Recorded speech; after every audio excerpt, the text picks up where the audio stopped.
Hello, everyone, and welcome back to Horror Stories. I know many of you use these episodes to fall asleep, so before you drift off, I'd love it if you could leave a comment letting me know where you're listening from around the world. Also, don't forget to like and subscribe if you're enjoying the episodes. Story 1.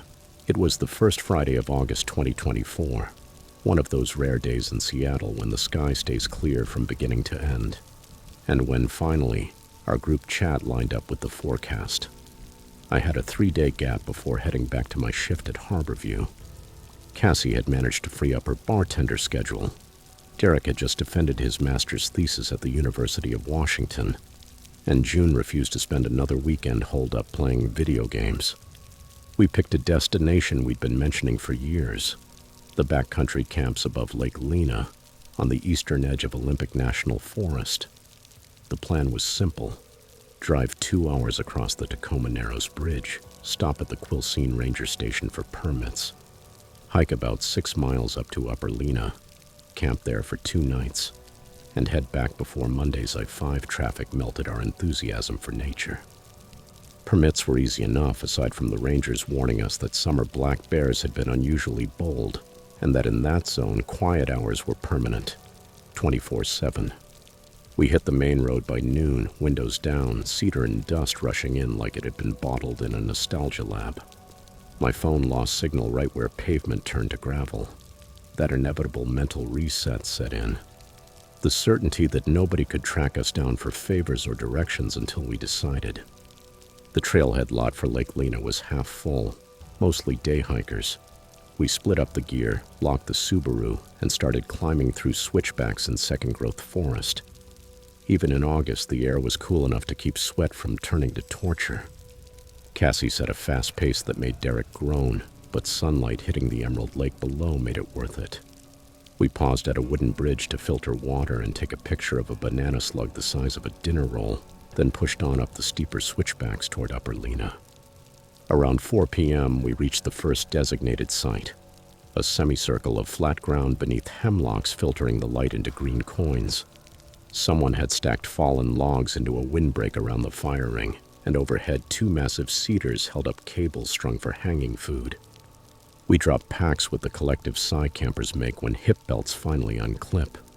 Derek slung his hammock. June wrestled poles for the 3-person tent we'd forced him to carry, since he bragged about leg day. And Cassie, ever suspicious of strangers, paced the perimeter. She came back with a report. Clean, no trash, no footprints, no signs of recent use. An hour later, dinner rehydrated in metallic pouches. Thyme and freeze-dried chicken perfuming the air. We sat on a fallen log, passing long spoonfuls of rice and sips of boxed wine June had smuggled in his pack. The day hikers were long gone. The only sounds were Lena Creek below and alder leaves in the wind.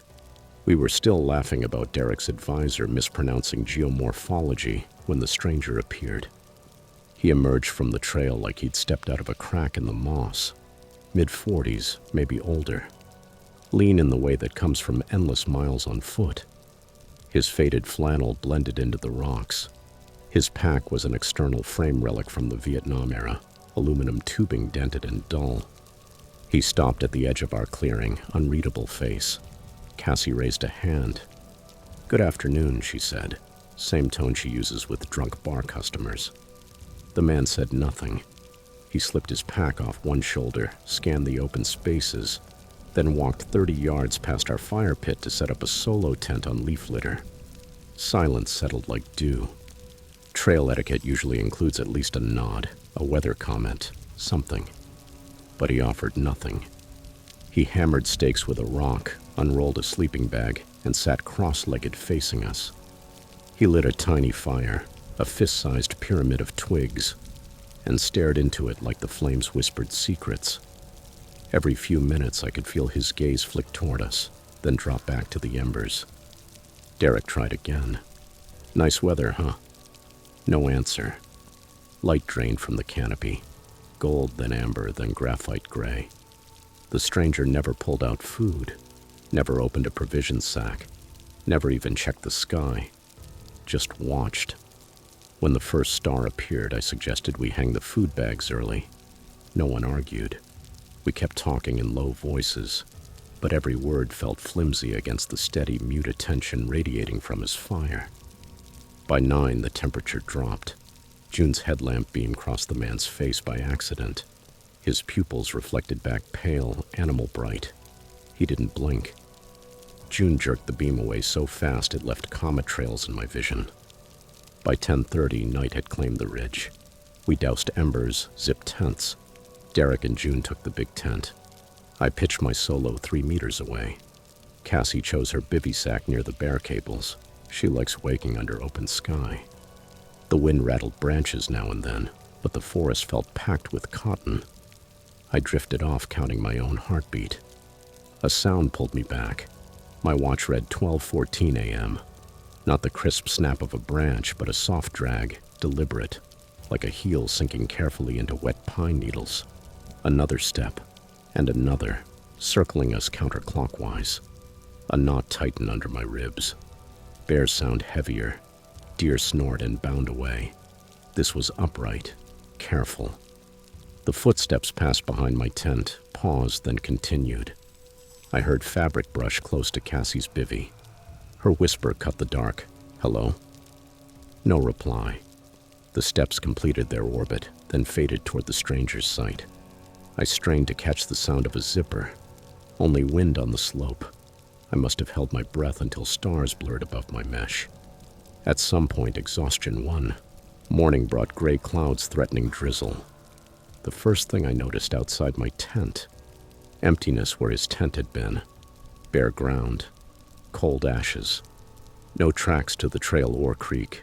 Like he'd folded in on himself and vanished. Derek cursed at the big tent. He came out holding the stove, fuel canister half unscrewed. "Who messed with this?" he demanded. He always taped spare rings to the threads. Both missing.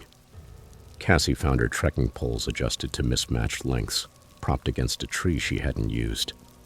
June discovered the bear bag carabiners all clipped backward. I found my spare socks, which I'd left rolled in a side pocket, re-rolled tighter than I could ever manage. Nothing stolen. Everything there, just wrong. Shifted. Tilted. Off by inches. We packed fast. June pulled down the food rope. The paracord descended knotted in a pattern he swore he hadn't tied. Pack straps buckled differently. Cassie's map folded along new creases. She's obsessive about folding only along the legend grid, but now it was bent across latitude lines. At 9, we hit the trail, braced to meet the stranger head-on. Fog spat from the trees, closing behind us. 2 switchbacks down, a shredded strip of orange tape flapped on a branch. Black marker letters. Closer. We hadn't seen it on the way up. We said nothing. Just quickened our pace, shoulders burning with unasked questions. Half a kilometer later, a Ziploc bag lay in the trail like an offering. Inside, 4 instant photos. Each showed a tent or hammock at dawn's gray edge. Mine glowed under moonlight. Through the thin fabric, my silhouette was clear, face pressed to mesh, sleeping. Derek scanned the tree line. We stuffed the photos into the map case and hiked harder, as if gravity had tilted the mountain more cruelly than Friday. The trailhead lot never looked so good. Boots scraping asphalt felt like salvation. The Subaru sat untouched until Cassie pointed at the windshield. Someone had wiped away dew in wide arcs, left to right, 3 concentric curves sloping down, like half-drawn targets, like ripples from a stone dropped in still water. Back in signal range, phones lit with notifications. I called Quilcene Station, tried to explain. Another ranger answered. Maria was on patrol. He suggested filing an online report and reminded me, no law against another hiker camping nearby. Derek asked if they could cross-check our description with trail registers. The ranger said records were incomplete, no guarantee. We asked if the photos mattered. He said we could email them or mail them in. He thanked us for practicing leave no trace. The drive back to Seattle stretched forever. Clouds thickened over Hood Canal, radio warning of storms. June stared out the window, muttering we shouldn't share the story online until there was official follow-up. Cassie promised to scan the Polaroids anyway. We agreed to tell each other if anyone planned to return to the Olympics. None of us said how long it would take.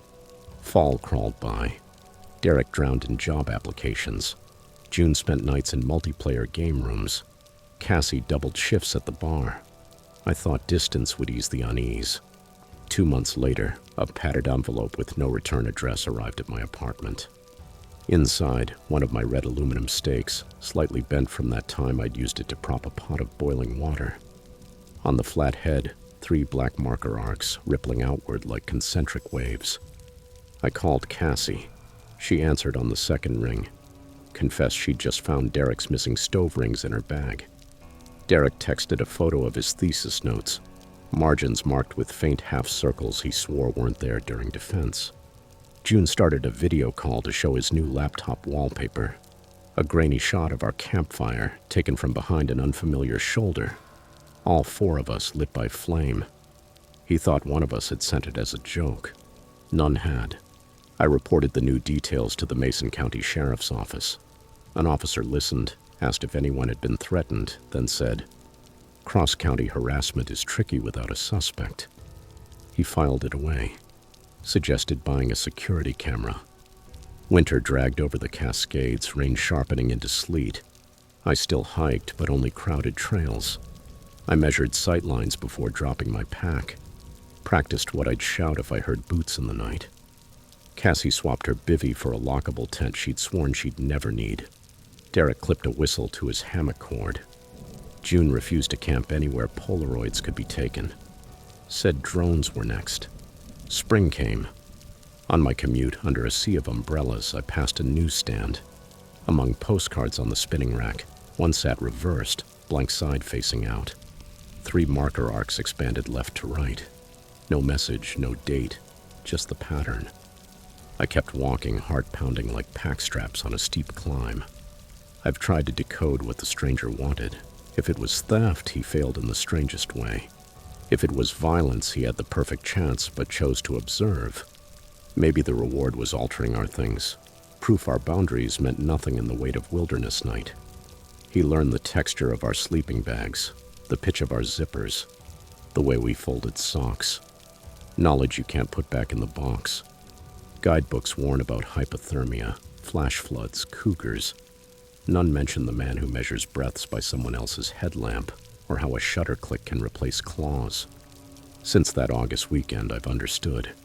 Any clearing wide enough for a campfire is wide enough for 2 people, and the silence outside your tent wall might be a deer or a stranger, rearranging your world inch by inch, only to leave you with the question of why he wanted you to know he'd been so close.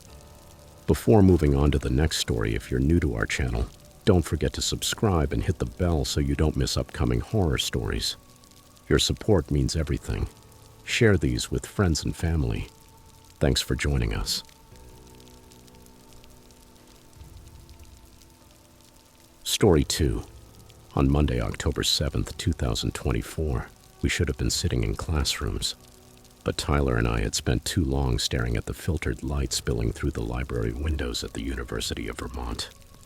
The forecast called for unseasonably warm weather, and that tipped the scales. By noon, we were heading south on Route 7. Our backpacks rattled in the back seat of Tyler's Subaru, and the Green Mountains rose like corduroy ridges beyond farms decorated with pumpkins. We convinced ourselves we could cover a section of the long trail from Middlebury Gap to the Alanto camp, spend a night there, and return to Burlington in time for Wednesday's labs. The first 5 miles felt like we were cheating autumn. The maple leaves were only just starting to yellow, and the air smelled more like late summer than frost. We followed the blazes up Battelle Mountain and down towards Silent Cliff, where the Champlain Valley spread hazy under a humidity unusual for Vermont past September. The only other hikers we met were a retired couple on their way back from a morning walk. They warned us the weather radio had mentioned unstable air and possible storms later in the afternoon. We thanked them, secretly relieved we hadn't yet encountered the crowds chasing fall foliage. By 4 o'clock, the light had turned a strange shade of olive and the breeze lost its warmth. Thunder rolled beyond the ridge. We still had 2 miles to the shelter and maybe 40 minutes of light, but the sky made the decision for us. Rain came without warning. Heavy drops battered the leaves, turning the trail into instant mud. Ponchos helped until the wind drove the rain sideways, stabbing through seams like needles. Lightning split the ridge, followed by a crash that echoed down the valley like rattled sheets of metal. Tyler shouted that we needed solid shelter, real shelter. My headlamp beam flickered in the downpour and caught the faint silhouette of a side trail, nearly hidden in hobblebush. We forced our way through the dripping branches, hoping for a rock overhang. Instead, half a kilometer later, a low log cabin emerged from the mist, wedged between trees like a bear's den. It was a one-room structure built of stripped spruce, its joints chinked, sagging slightly with age but intact. The shingled roof was weathered. No lock, only a wooden latch on the door. Above the frame, faint words were carved. K. Dunham Camp, 1936. The door groaned as we pushed it. Inside smelled of cold pine smoke and damp stone. Dust motes swirled in the beam of my light. But it wasn't abandoned like collapsing barns. Someone had swept the plank floor. In the fireplace, ashes were less than a week old. On a rough-hewn table, objects were arranged like a curated display. A pair of folded leather gloves with thumbs tucked in. A jar of canned peaches whose metal ring gleamed with new rubber seals. A wool blanket draped over a rocking chair that swayed gently, as if our entrance had disturbed it. Its motion slowed as we stood silent. "Looks like a Green Mountain Club maintenance cabin," Tyler guessed, dripping beside me. "They probably use it for trail work." The thought calmed us. Volunteers often stash gear in remote places. We leaned our packs against the nearest wall, peeled off wet jackets, and shook the water from our hair. The cabin felt like a gift box. A neat stack of split wood, tinder tied with twine. A coffee tin full of strike anywhere matches. I shaved curls into the hearth, lit a match, and coaxed flames to life. Yellow light climbed the walls, revealing more. A tin plate with 3 stubby candles, a dog-eared copy of Roughing It in the Bush left open, and a chipped enamel mug centered perfectly on the sill. "Feels like we walked into a memory, not a cabin," Tyler whispered. I laughed too loudly, trying to shake the chill. The wind hammered rain against the shutters, but the logs held. We spread our pads by the fire, hung socks to dry, and boiled ramen on the camp stove. The peaches tempted me, but I resisted. Eating from a stranger's jar in a cabin like this sounded like a headline I didn't want attached to my name. Outside, the storm clawed the roof like invisible talons. Every rumble sent the rocking chair into motion again, though no one touched it. Once, as I stirred the fire, I noticed the wool blanket had slipped. Its edge now brushed the floorboards. I scolded myself for thinking haunted house and replaced it. By 10, we switched off our headlamps and let firelight paint the walls. Tyler fell asleep instantly, breathing heavy like he could nap on an airport floor. I stayed awake longer, listening to the rain dissolve into millions of drops on moss. I told myself the storm would pass and leave us under clear, starry skies. Around midnight, the rain stopped. Silence felt like a pillow pressed over the world's mouth. From beyond the fireplace came a faint sound, the softest scrape, like a soul testing the threshold. I propped myself on an elbow. The rocking chair creaked once forward, once back, then froze. From the cabin's rear came a lower groan. The back door, the one we hadn't checked, responded to a push. Wooden hinges whined. A gust of damp, leafy night air slid across my cheek, carrying the metallic aftertaste of lightning. The fire had burned to coals, casting red frostlight across the room. I couldn't see the frame, only the void where walls should be. My mouth went dry. I waited for a flashlight beam, a silhouette, anything. Nothing. The boards creaked. The door eased further open until some angle held it. Then stillness. I counted 60 heartbeats before daring to switch on my headlamp. The beam lit the cabin's rear, the door ajar, just wide enough for a body to slip through. Beyond it, darkness swallowing trees, rain-slick needles refusing to reflect light. I shook Tyler awake. He cursed, grabbed his light, and swept it across the walls. No receding footsteps, no branches snapping. Finally, he dragged a log against the doorframe and wedged an axe beneath the latch. "Wind," he muttered, voice brittle. We sat back to back for an hour before exhaustion smothered vigilance. Sleep fell like a dropped curtain. Gray light filtered through the shutters. Cold smoke clung to the air. The first thing I noticed, the axe no longer braced the door. It rested against the table, blade spotless. The door was shut, latch slid into place. The log we'd used as a wedge was damp at the end, bearing fresh lift marks. Tyler swore at his backpack. Every pocket hung open, its contents meticulously rearranged. His compass tucked inside the cook kit, his phone charger stuffed into his dry socks. My pack looked untouched until I checked the side pocket. My map was gone. In its place sat the paperback from the sill, now closed. On the table beside the peaches and gloves was something new, freshly gouged into the wood, uneven and splintery. "Do not return." Shavings curled at the edge, still clean, not dulled by dust.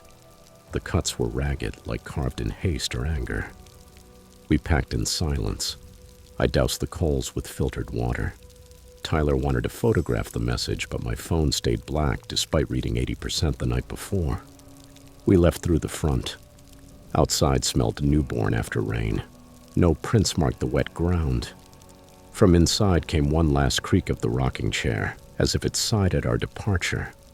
We hiked quickly back to the trail, skipping breakfast. Mud sucked at our boots. At the ridge we found storm-felled branches, but no trace of other hikers. Signal returned near the gap.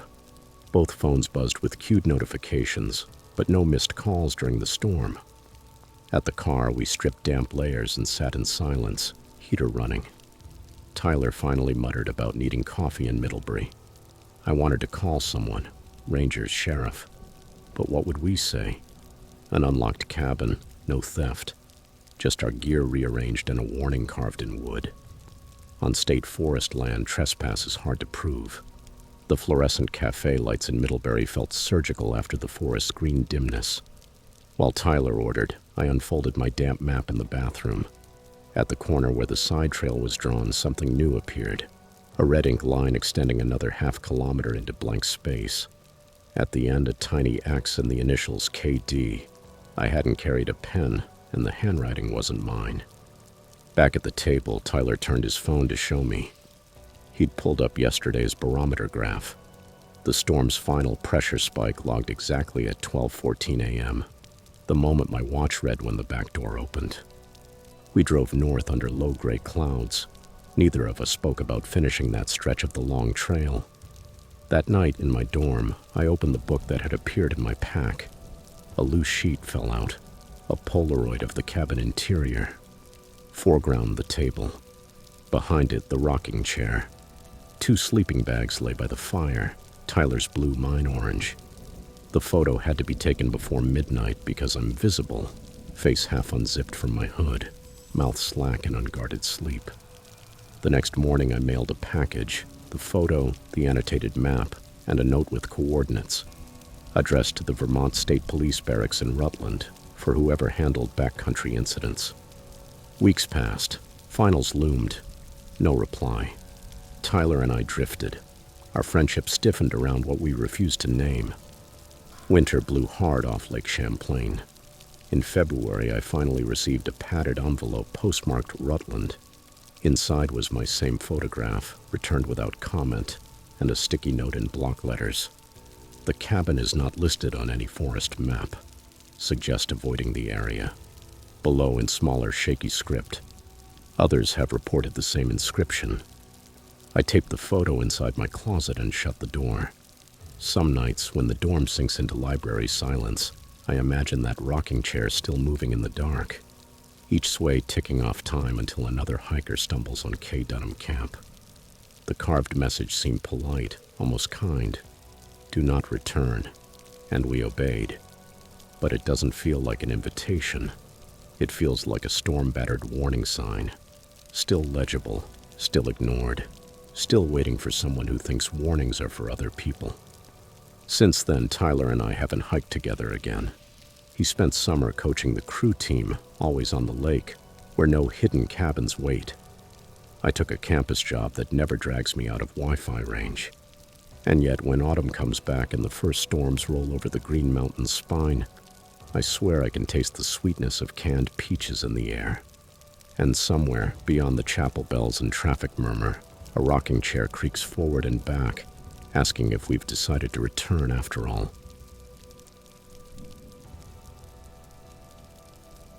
Story 3. I began my northbound hike on the Appalachian Trail in late August 2024, a time when Virginia's Blue Ridge Mountains still vibrate with the constant drone of cicadas, but the first yellow leaves announce that summer is saying goodbye. My plan was a week-long trek from Rockfish Gap near Waynesboro to Harper's Ferry, more than 100 miles that would test my legs harder than anything since my college track days. I carried a battered 50-liter pack, a second-hand ultralight two-person tent I'd bought from a Facebook hiking group, and a stubborn faith that solitude clears the mind better than therapy ever could. On the third day, I was north of Shenandoah National Park, somewhere between Gravel Springs Hut and Compton Gap. The forecast promised clear skies and nighttime lows around 50 degrees Fahrenheit. I set up camp near a barely trickling creek, a quarter-mile off the White Blazes, far enough to avoid stray headlamps, close enough to rejoin the trail at dawn. It wasn't an official shelter, just a flat clearing under tulip poplars, with a mossy rock ledge that worked as a makeshift bench for cooking. I hung my food bag between two trees, lit my tiny stove for ramen, and watched the sky fade from bruised purple to deep blue, the kind that promises every star will spill out once the sun finally surrenders. By 9:30, I was zipped into my sleeping bag. The forest slipped into its night shift. Cicadas buzzing, a pair of barred owls calling across the valley, and the occasional scuffle of raccoons searching for crumbs.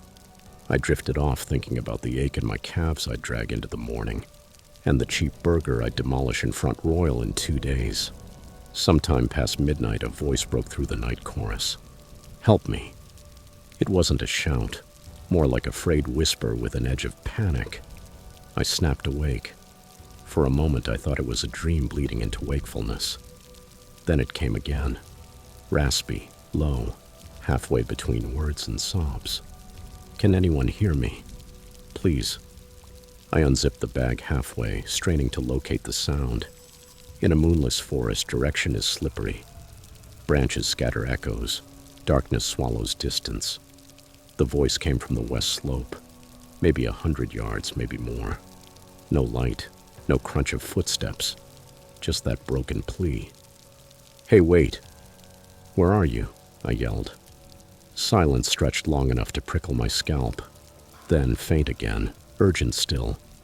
"Here, I'm hurt." Adrenaline drowned out caution. My boots sat under the vestibule. I shoved my bare feet in without lacing, grabbed my headlamp and first aid kit, and stepped into the night. The beam reached only a few yards before the rhododendron thicket swallowed it. I picked a direction and pushed through, calling every 10 steps. "Keep talking so I can find you."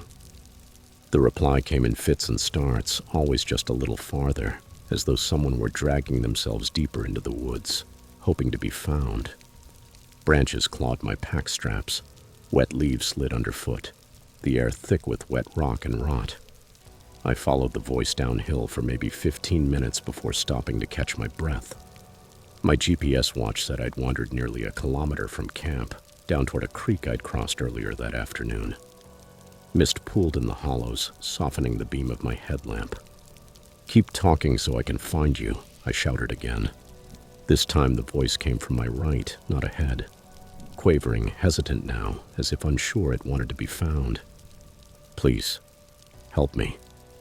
I turned, stumbling through vines, heart pounding against my ribs. Another 100 yards, then silence again. No cries, no footfalls, just the insect buzz and the hidden creek's murmur. I swung the beam in a wide arc. No reflective packs, no bright jackets, just fog twisting like cigarette smoke. "Hello, where are you?" I yelled louder. The reply came from behind me, uphill, back the way I'd just come. A chill stabbed my stomach. No one could have circled me that fast, unless there were two voices, or echoes. But it wasn't an echo. It was too exact. Same tone, same tremor. like a recording replayed from another angle. I forced logic through my panic. Maybe the hiker had crawled. Maybe I was turned around. I climbed uphill again, sweat chilling under my straps. The voice kept reappearing each time a little behind me, retreating whenever I gained a ground. When I finally reached my camp's elevation, the fog thinned. I shut off my lamp to listen past the buzz of electricity. The forest held its breath. Then a whisper grazed my right ear, so close I felt the air shift. "Daniel." My blood iced over. No one on trail knew my name. In the shelter registers, I'd only signed initials, and I hadn't seen another hiker in 2 days. I spun, flicking on my light. Branches stood still. Then again, now over my left shoulder, wet and deliberate. "Daniel." I ran. Roots blurred beneath me, branches whipped my arms.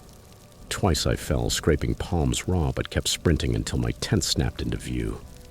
I dove inside, yanked the zipper shut, cocooned myself in nylon in breathless panic. My gasping was so loud I thought it masked other sounds. Nothing stirred outside. Slowly my pulse slowed, sweat cooling down my spine. I counted silently to 100, then 200. The whisper didn't return. With shaking resolve, I unzipped a sliver to peek out.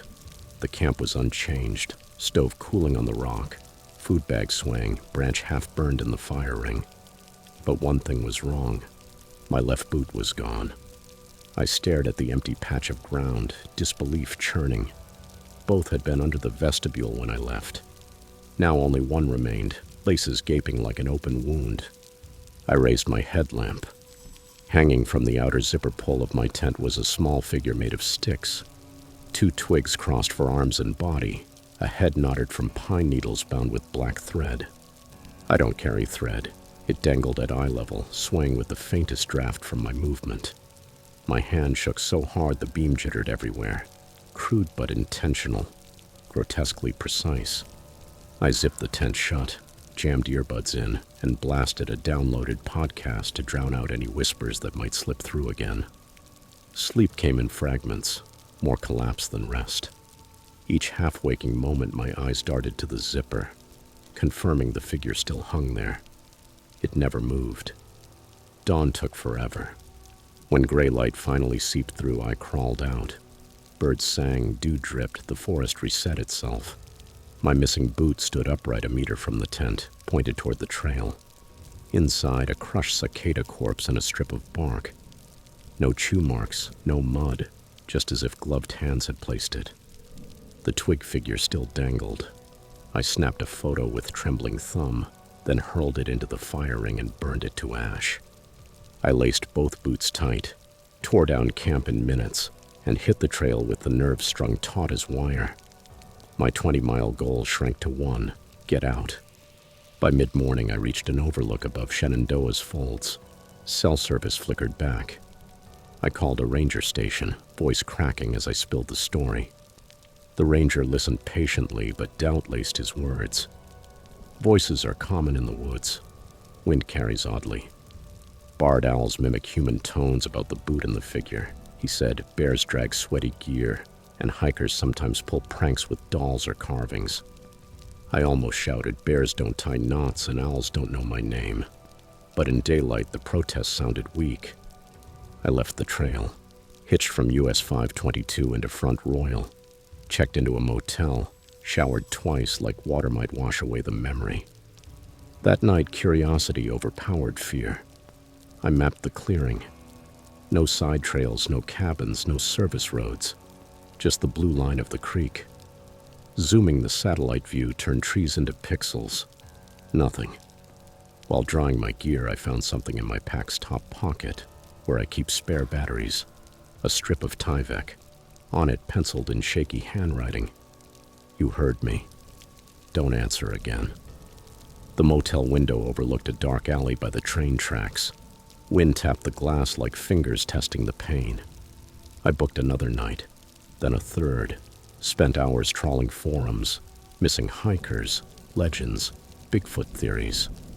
Some said cougars scream like women, owls mimic names, moonshiners trick intruders. Nothing explained someone whispering my name. I mailed the photo of the figure in the Tyvek strip to Shenandoah law enforcement. Didn't expect a reply. 2 weeks later, an envelope arrived with the park logo. Inside was my photo, reprinted and marked in red pen. An identical totem was found near the campsite of a missing hiker at Black Rock Summit, 2021. Beneath in blue ink, if you hear voices off trail, do not follow. Report the location immediately. No signature, no explanation. Classes resumed, labs filled my time, but the trail memory lingered like a splinter. Nightmares replayed the whisper shaping my name from different corners of my dorm. I stuffed the photo in a drawer, unsure if keeping it was evidence or an invitation. Some nights I dream I return to that spring, and it isn't one figure anymore, but dozens, dangling from branches around my tent, swaying in unison. I've hiked since, but never alone. Only crowded trails where every voice has a face. Even then, if someone cries for help beyond the bend, I don't leave the path. I wait for them to come to me. It sounds cruel to the truly lost. But the alternative is a fog-soaked ravine where footsteps vanish and the whispers know your name before you ever get the chance to speak it.